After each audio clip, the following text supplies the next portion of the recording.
Babala, ang inyong mapapanood ay may sensitibong paksa, marahas na eksena at paggamit ng maselang pananalita. Ang mga eksena at salitang maririnig sa programa ito ay maaaring hindi angkop sa ibang manonood. Deklarasyon namin ng giyera sa sino man kumakalap ng investor sa social media. Pasisikatin namin siya, ihahanda namin yung lambat at yung patibong, huhulihin to sa pamamagitan ng tamang proseso. Ito po yung panloloko, deceit, sasampulan kayo. Kuya, pwede magtanong? Naaabutan nyo ba yung piso mura bagsak presyo dito? Tagal lang wala. Dami na dami na scam na.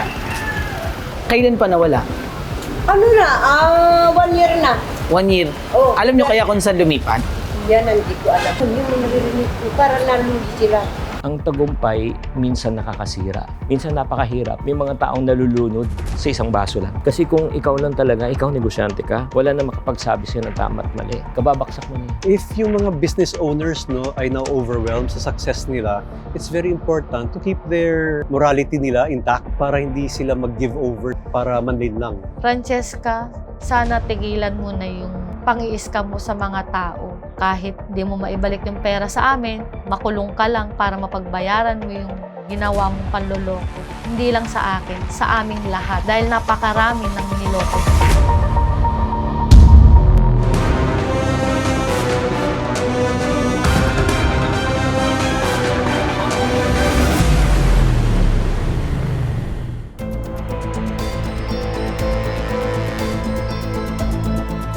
Taong 2023 nang magsimulang pumatok sa publiko ang Piso Bodega Sale kung saan maaari kang makabili ng groceries, cellphones at home appliances sa halagang piso. Maraming mga negosyong tulad nito ang naging matagumpay dahil sa pagtangkilik ng maraming tao. Isa na dito ang 26 anyos na si JJ na matyagang pumila at nag-abang noon sa piso mura bagsak presyo bodega na matatagpuan sa Quezon City.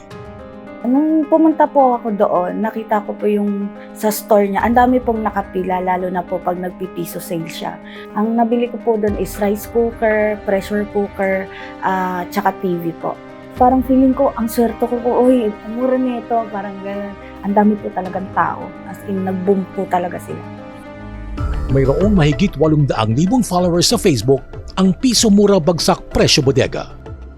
Sa impluwensya ng mga vloggers, mas lalo raw itong lumakas at nakilala.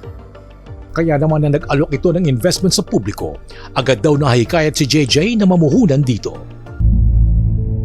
Kasi po napanood ko po kasi sa ibang vlogger na talaga pong ang laki po ng mga store nila. Tapos lumabas po siya sa isang show na kung paano nga daw po siya nag-boom, ganon. Nag-invest po ako ng 100,000 sa kanila. Tapos nangako po sa akin na tutubo po yung ininvest ko ng 8% per month sa loob po ng 10 buwan. So makakatanggap po ako ng 80,000 sa 10 buwan. Tapos nangako rin po sila after po nung 80,000, bibigyan po nila kami ng 2 months para maibalik po yung kapital na nilabas ko po. Subalit hindi pa man nakaka-payout si JJ, ang dating dinudumog ng bodega bigla na lang nagsara.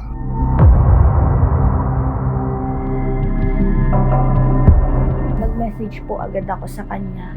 Hindi po siya nag-reply. Ang sabi niya lang po sa akin after ng ilang araw na yun nga po, magsasara daw po muna siya pansamantala dahil nga daw po meron daw po siyang death threat, mga ganun po. Dahil nga po merong mga supplier na natakbuhan niya na inaano na po siya, kinakausap na po siya, pero hindi po talaga siya nakipag-usap kahit po sa aming mga investor. Ganito rin ang naranasan ng housewife na si Jessie. Katulad ni JJ, nag-invest din siya ng mahigit 100,000 piso kay Francesca. Ang perang inaasahan niya sana para sa kanyang mga anak, naglaho na lang ng parang bula sa isang iglap. Hindi ko na po nakuha talaga yung investment na pinasok ko sa kanya. Malaking tulong sana sa pamilya ko at makaipon ako ng malaking halaga para sa pagpapaaral ng mga anak ko. Kaya naisipan ko po talagang sumugal at mag-invest talaga sa kanya. Pero sa kasamaang palad, nalungkot po ako at nagsisising-sisi po ako sa ginawa kong pag-i-invest po sa kanya. Ang buyer na si Elaine naman na bogus matapos bumili ng 2 brand new cellphones online. Ang dumating po, relos lang. Hindi po yun yung mismong order ko. Tapos nag-send po ako sa kanila ng video, bakit ganito po? Hindi naman po yung order ko. Hindi na po sila nag-reply, tapos block po nila ako. So, nakakainit po na ulo kasi po ang dami pa pong ibang maloloko. Kaya kailangan po talaga, matigil na po talaga yung pang-discount niya. Sa social media, na-discover nila JJ, Jazzy at Elaine na hindi lang pala sila ang mga naging biktima. Hindi lang pala po ako yung na-scam niya. Marami pa po pala kami. Ang investor po na pagkakaalam ko is 47 po kaming naloko at more than pa po. Tapos sa supplier po, 3 po ata. Tapos yung mga buyer po, mahigit kumulang 100 na po talaga na pagkakaalam ko mga naloko. Kaya naman ang kanilang grupo lumapit na sa bitag para magreklamo. Ang pagkakalap ng investor sa loob ng sinasabing social media ay bawal na bawal na bawal. Nung araw pa namin sinasabi to. Ito po yung panloloko, deceit. Kasama po yung sinasabi ng mga pang-aabuso ng kanilang popularidad, pang-aabuso ng kanilang posisyon, at doon po sa mga taong mga sakim. Lalo na yung mga kasapakat nito mga nagbebenta sa social media. Sasampulan kayo. Bibigyan kita ng pagkakataon. Manawagan ka. Ang mga iba pang nabiktima, ini-encourage namin kayo na sumama pa para lalo siyang makulong. Hindi na ako nag-aangad mabalik. Makulong ka lang. Tutulungan namin kayo, sasamahan namin kayo, pasisikatin namin siya, ihahanda namin yung lambat at yung patibong, huhulihin to sa pamamagitan ng tamang proseso. Deklarasyon namin ng giyera sa sino man kumakalap ng investor sa social media. Hindi na bago sa bitag ang ganitong sumbong tungkol sa investment scam. Marami ng mga modus ang inilantad noon ng bitag para makaiwas ang publiko sa ganitong klase ng panloloko. Isa na rito ang reklamo laban sa isang skincare clinic. Ang mga investors pinangakuan ng hanggang 6 digits na return of investment. Subalit ang mga inisyong cheque, lahat nagsipagtalbugan. Ang isang clinic hindi po pwede magkalap ng investment. Ang trabaho ng clinic, ayusin, pagandahin yung balat ng tao. Do not invest. Stop investing dito raw po sa investment scheme na inaalok ng Dermacare. Ang nagsabi po yan, Securities and Exchange Commission, binabasa ko po. Pinagmulta ng Securities and Exchange Commission ang inirereklamong skincare clinic at inutos na i-revoke ang kanilang SEC registration. Si Sunny at Fredelin nahikayat mag-invest ng 2.9 million pesos sa isang itatayong Korean restaurant sa pangakong makakatanggap siya ng 10% return of investment kada buwan. Subalit paulit-ulit na tumalbog ang cheque na inisyu sa kanila ng business owner. Mr. Domingo, pasensya ka na muna. Gagawin ko rito, papagsampa muna sila ng kaso. Hindi sa dahil binabanta ka, ang dami ng chance binigay sa'yo. Lubos-lubosin mo na, hindi ka namin sasantuhin. Tuturuan namin to. Kung ako sa'yo, gawin mo ang dapat mong gawin mo tama, okay? Yes po, sir, no problem. No, Mr. Domingo, you have a problem. Don't say no problem. You have a problem. Ano pang gusto mong gawin ko para maging seryoso ka? Sige nga, yanigin kita. Ang investment scam po, ito po ay uri ng panloloko or panlilinlang sa ibang tao kung saan ang ginagamit nilang tactics ay yung mga too good to be true na offers. Ito po yung sinasabi nila na magbigay lang ng kapital at yung kanilang mga profit or interest po ay malaki. And makukuha po ito sa pinakamabilis na paraan. Sa patuloy na pagsisiyasat ng Bitag Investigative Team sa reklamong ito, lumalabas na iligal ang pangangalap ng investment ng piso mura bagsak presyo bodega sa publiko. Base sa aming mga dokumento dito sa opisina, ay hindi po siya rehistrado. So, pagka hindi ka rehistrado, automatic yun, hindi ka rin allowed na maghikayat o manghingi ng investment. Ang penalty po ng violation ng Securities Regulation Code ay 50,000 to 5 million fine, 7 years to 21 years na imprisonment or both per count. So, kung marami yung kayo niloko, binibilang yun kung ilan yung naloko nyo. So, times 7, kunyari minimum na lang, 10 yung naloko mo, 70 years. Ganon po yun. Kaya kailangan alam ng taong bayan na mahirap po yan. Kahit nga ho yung ikay nagpakilala lang doon sa nagbebenta, lumalabas, ikaw nag-offer, ikaw rin, sabit ka rin doon.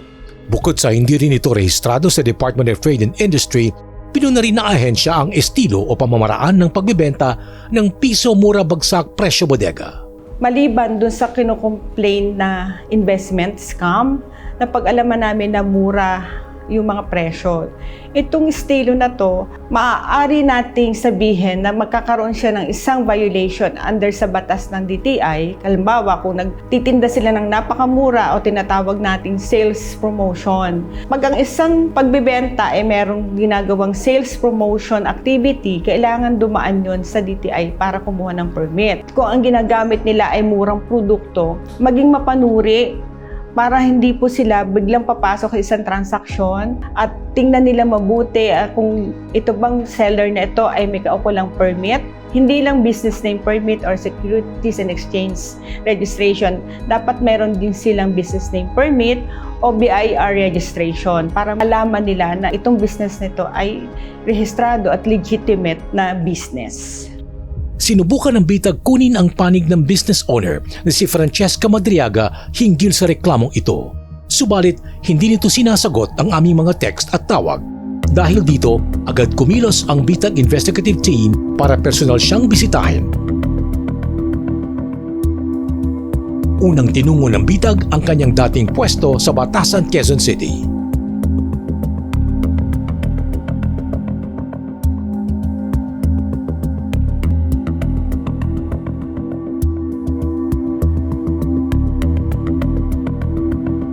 Diyan po sa orange na bahay po na yan na may black na gate. Diyan po yung bahay ni Francesca Madriaga at yung unang-unang bodega po na warehouse. Diyan niya po unang binuksan yung store niya, which is the piso mura bagsak presyo po. Ayon sa tiyahin ni Francesca, lumipat na sa ibang pwesto ang kanyang bodega. Hindi na dito, ma'am? Hindi po. Alam ko yata sa Commonwealth yan. Sa Commonwealth? Nasaan na kaya siya ngayon? Hindi ko na alam kasi hindi na rin siya nagpaparamdam sa amin. Sunod na nagtungo ang bitag sa barangay Sauyo, Quezon City kung saan lumipat ang pwesto ni Francesca.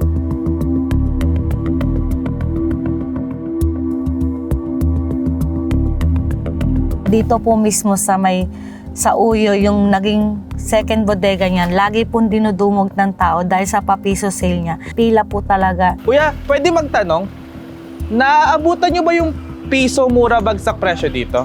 Akin lang wala. Dami na dami na scam na. Matanong ko lang ho, marami ho bang pumupunta dito? Mga nagre-reklamo? Iwan ko lang.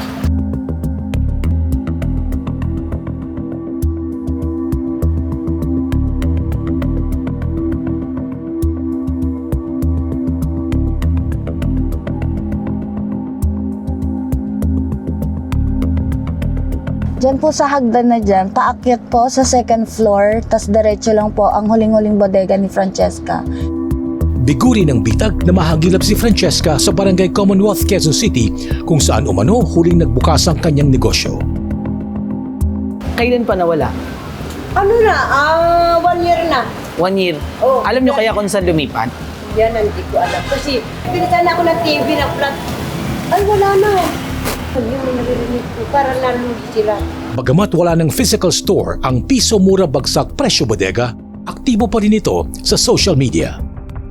Actually, nakikita pa po namin nagla-live at nagpo-post pa po siya sa Facebook. Hanggang ngayon po, kahit po nung na-ere po kami, after ilang oras lang, nag-post pa po siya at nangangako pa po sa mga buyer na merong freebies, na buy one take one, sa murang halaga.